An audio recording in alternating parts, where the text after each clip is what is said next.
Esta exposição celebra os 150 anos da criação da figura do Zé Povinho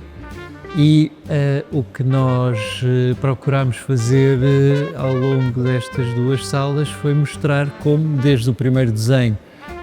que o Rafael Bordal Pinheiro fez no dia 12 de junho de 1875, até à manifestação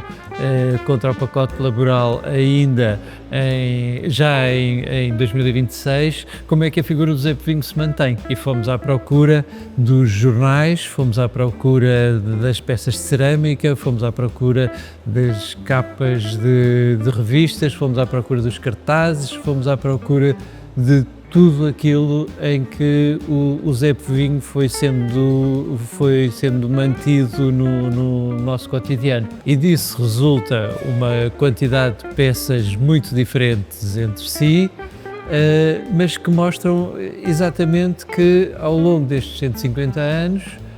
o Zé Povinho mantém-se sempre presente no nosso cotidiano. Nós entramos na exposição pela mão da Cristina Sampaio, que fez uns Zé Povinhos específicos para esta exposição,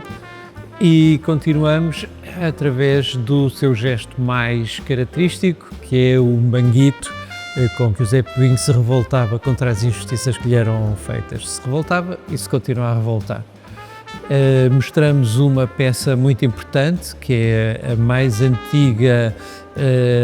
o mais antigo manguito modelado pelo Rafael Bordal Pinheiro, isto porque ele nunca desenhou um manguito nos seus jornais, só fez em peças de 3 dimensões, e depois, a partir daí, continuamos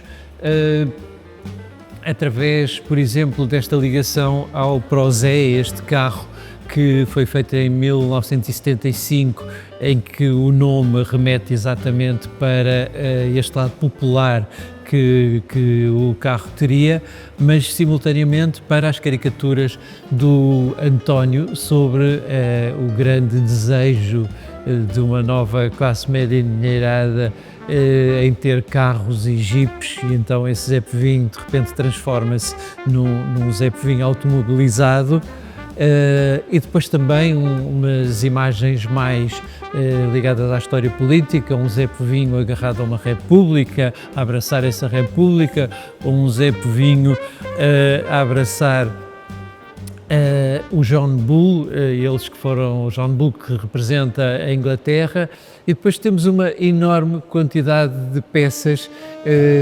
populares, essencialmente peças populares, que representam os Zé Povinhos de todas as formas e feitios. Nós temos muitos Zé Povinhos a fazer o manguito com aquela frase por baixo: "Queres fiado, toma", que se via antigamente nas mercearias e nas tabernas, mas também temos outros Zé Povinhos uns mais escatológicos, a fazer as suas necessidades à vista de todos, e até os Zé Povinhos mais contemporâneos, em que há Zé Povinhos a tirar selfies a si próprios. E finalmente, aqui em baixo, há uma parede que nós chamamos o quiosque, e nessa parede estão representados uma série de cartazes políticos ou de cartazes que anunciam exposições ou cartazes publicitários, e também capas de revistas e capas de jornais onde a figura do Zé Povinho vai aparecendo,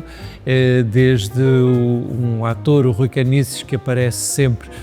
nas manifestações do 25 de Abril e do 1º de Maio, vestido de Zé Povinho, e que foi primeira página tanto do Diário de Notícias como do Jornal de Notícias, ou ainda um Zé Povinho a fazer um manguito em que a sua cabeça é substituída pela cabeça de Donald Trump, mostrando como esta plasticidade, esta maleabilidade da figura do Zé Povinho continua ainda hoje nos nossos dias. A espantosa vitalidade do Zé Povinho e a sua permanência na nossa sociedade e na nossa cultura pode-se ver em várias coisas, em objetos, como por exemplo as sardinhas que em Cardume sobem as escadas conduzindo um visitante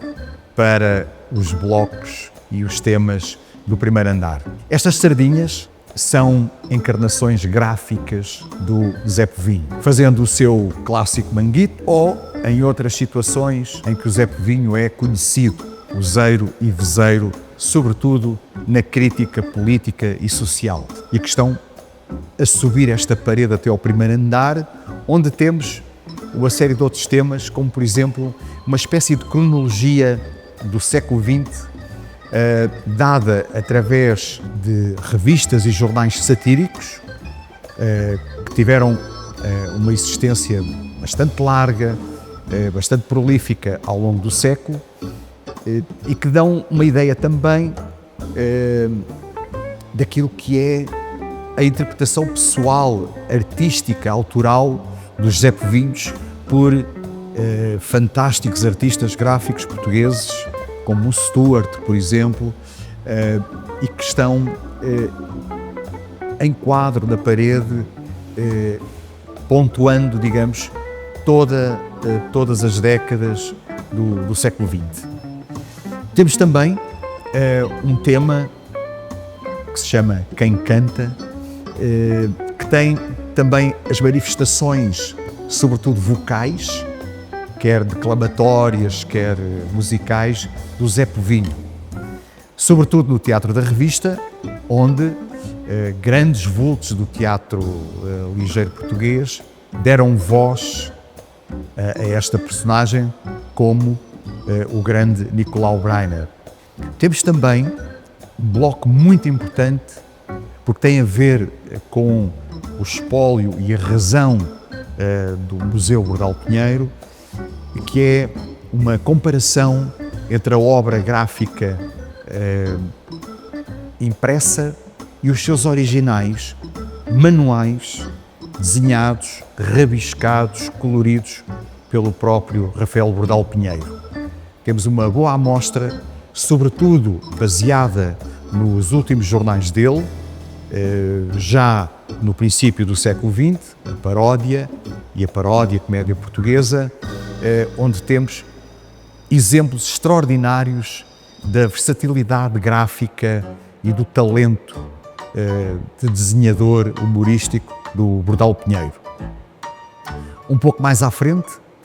temos uma espantosa marionete em tamanho gigante, ou seja, em tamanho real, que é o Zé Povinho, de um célebre programa de caricatura política e documentário político chamado Contra-Informação. Temo-lo aí, e logo a seguir temos um bloco que tem